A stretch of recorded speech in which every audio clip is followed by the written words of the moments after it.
Most recipes for grilled chicken focus only on the chicken breast and completely ignore the other parts, in particular the lowly drumstick. Yet the drumstick has a lot going for it. It's less expensive, it's made of juicy dark meat, and it comes with its own handle. But you can't just grill a drumstick as you would a chicken breast, or you'll end up with this. Ooh, flabby, gross skin. The meat's usually pretty tough, and oh, worst part, gets a little bloody right there next to the bone. Ooh, it's kind of gross. So today, Dan is going to show us how to grill a drumstick the right way. I'm so excited we're doing this. This is like my original chicken cut. Like the drumstick, as a kid, you just always want to eat that. It's always in cartoons and it looks really great. But then you go to barbecues now and you always avoid it, right? Because it's going to be like that. So we're going to finally give drumsticks their due. And it's really easy. We're going to start with 5 pounds, which is really easy to buy at the supermarket. There's no prep involved. The first step is we're actually going to brine them. Okay, even though it's dark meat. Even though it's dark meat, we usually reserve that for white meat. We want this to be the ultimate drumstick recipe. And so what we're actually going to do is cook them to a slightly higher temperature than we normally would, really break down that tough collagen. So we won't have chewy meat, we'll have nice, juicy, tender meat. We're going to start with 2 quarts of cold water and a half a cup of table salt. Because of that higher temperature, we have a tendency to lose some of that moisture. So we're going to try and trap more of it with the brine. You're looking to see if all the salt is dissolved. Yes. And that's actually a pretty important step. It is a very important step. So if it's not dissolved, it's not going to do much work as a brine. I remember the first time I brined, I totally didn't let it dissolve, and when I put it in the zipper lock bag, and then when I was done, it was like sludge, and it wasn't brined at all. It wasn't brine at all. No. It was just sitting in water for a while. Yep. And so when it turns basically clear, when you can see through it again, you know that you've dissolved it all in there. So we're just going to transfer these over. We're going to brine these for 30 to 60 minutes. That's pretty fast. It is, and it's the time it takes us to get the rest of the prep done and get the grill going, so it's not a big deal.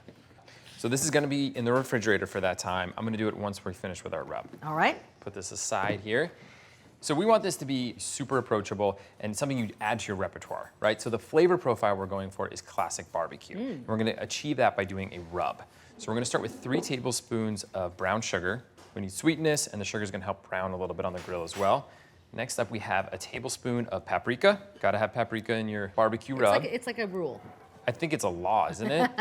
So then we've also got a tablespoon of chili powder, 2 teaspoons of garlic powder. Ooh, hello. That's a lot. The thing is, this is the place to use garlic powder, right? Like, this is the flavor profile that you expect it in. It works here. It's not the garlic you always want to use, but it's perfect for a rub. I also have 3/4 of a teaspoon of table salt, 3/4 of a teaspoon of ground black pepper, and a 1/4 teaspoon of cayenne. You're right, those are all pantry-friendly ingredients. And it's classic, right? I mean, you can almost taste what this is going to be like before I even put it on the chicken. We're just going to mix it up here. I like that you're using the whisk to put a dry rub, because you're actually just breaking up the sugar so that it mixes nicely with the spices. So Julia, I brine these for the full hour because I really want them to be extra juicy just for you. Oh, thank you. You're welcome. So anyway, I took them out and I'm just going to pat them dry here. We want a little bit of moisture on the surface so our rub sticks to them, but we don't want them to be too wet. So we've got our rub here. I'm going to transfer it to a large plate. It's going to make it a lot easier to dredge all of them in there. Just kind of spread it out like this.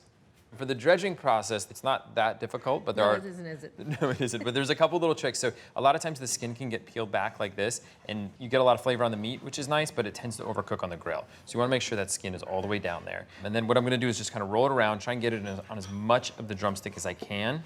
Sometimes it's hard to get the handle while you're doing this, but we'll have a little bit left over that we can go through and just cover those. As much flavor as possible in there. And then I just pat off any excess, which is going to fall off later on the grill anyway. I'd rather have it here and then get to use it. That looks good already. Right? You know, we thought about glazes for these, but when you're eating something out of hand, sticky glazes are coming kind of a mess. The rub really is nice for that. Okay, so I'm just going to finish the rest of these up, and we're going to head out to the grill. Sounds good. We've got our gas grill preheating for about 15 minutes over high heat on all of the burners. Ooh, you can see the heat coming off that guy. It's very hot. We're not going to cook the drumsticks directly over this intense heat. We saw a lot of recipes that did something similar where it's over medium-high heat the whole time. It's an easy formula to remember, just throw them on, but it doesn't produce very good drumsticks. One of the big reasons is we render a lot of fat from the skin, and if it's right over the heat, it just flares up. Also tends to overcook them. So we're going to use a 2-heat method here, and the first thing we're going to do is kill these 2 burners. So we've got our primary burner on, and these are off. We're going to do nice indirect cooking first. Before I do that, I'm going to scrape and clean the grill. Okay, and I have a paper towel with just a little bit of vegetable oil here, and I run it right over the grates. You want to do a really thorough job because skin has a tendency to stick a bit more than other things. So by putting the oil on the hot grill grates, you're actually making more of a nonstick surface. All right, time to put the chicken on. So this is our primary burner, nice and hot. We're gonna go right next to it here. Now you can see I orient them kind of opposite, so they nestle in really nicely. You can fit a lot of chicken on one grill. You can really smell those spices as soon as they hit the grill. So I'm gonna cover this now, and we're gonna go for about 25 minutes before we flip them, cooking them really nice and gently. All right. Okay, so that's been 25 minutes. Ooh. These guys over here haven't been cooking quite as fast as these ones because they're not as close to the heat source, so we're just gonna flip-flop. And the way I like to do that is first move them out of the way over here, and then slide these over. Ah, very organized. Looks like something you figured out after you did it wrong once or twice. Yeah. So we're gonna close this and continue to cook until the chicken registers 185 to 190 degrees. And that's well over the safe temperature we need for chicken of 160 to 165. But during that time, at the higher temperature, it makes a really big difference. It breaks down a lot of that collagen into really supple gelatin, so they're nice and juicy and tender. It takes another 25 to 30 minutes. All right, so the total cooking time is a little less than an hour. That's right. It's been another 25 minutes. We're gonna take a look here. Ooh. Starting to look good. They really do look good. Still not super pretty because we've got one more step to do, but I want to check the temp here. So we're gonna go into the thickest part. We're looking for 185 degrees to 190 degrees, and that's perfect right there. On the nose. Ooh, nice and hot. So now I'm gonna transfer them to the hot side of the grill, this burn we've had on the whole time, to get really nice crisping and char. So it's only gonna take about 5 minutes here to get them nice and crisp all over, and I'll keep rotating as we go. Be nice and beautiful on all sides. Okay. Those look amazing. All right, let's get them off. You don't want to mess around while they're on the hot side, do you? They brown really quickly. Oh, definitely, yeah. We've rendered all that fat so it crisps up really quickly. You would want to pay close attention at this point. Yeah, not a time to walk away. No, it looks so good. Ooh, those look delicious. So now we're gonna cover them with foil, bring them inside, let them rest a couple minutes, and then it's time to eat. Sounds good. Can I do the big reveal? Please. All right. Got some Hello. gorgeous chicken here. So you're just gonna have to convince people at your barbecue that these aren't the drumsticks they're used to, right? Once they get into them, then Right. they're gone. I'm just gonna serve you up. All right. There's nothing left to say at this point. It's really, it's an eating game at this point. And I like that we don't actually have any utensils here because drumsticks, they're straight up finger No, food. they've got handles, right? Ooh.